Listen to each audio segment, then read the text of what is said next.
Dinner special వచ్చేసి మేము white rice అండి.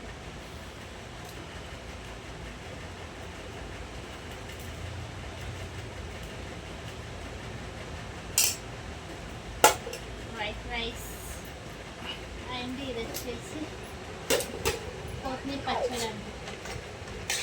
కొత్తిమీర పచ్చడి అంటే చాలా ఇష్టం అండి నాకు. కొత్తిమీర పచ్చడి, ఇక్కడ వచ్చేసి పాపడాలు అండ్ వడియాలు అండి, చేసిన వడియాలు. ఇక్కడ వచ్చేసి బచ్చల కూర పప్పు అండి, బచ్చల కూర పప్పు అండి. మా డిన్నర్ స్పెషల్ ఇవే అండి. మరి మీరు తిన్నారా అండి? మరి మీరేం తిన్నారు?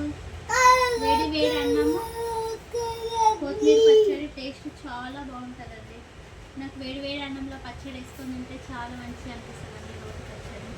ఓకే అండి, మరి మీరేం తిన్నారో నా దగ్గర షేర్ చేసుకోండి. ఓకే అండి, బాగుందా?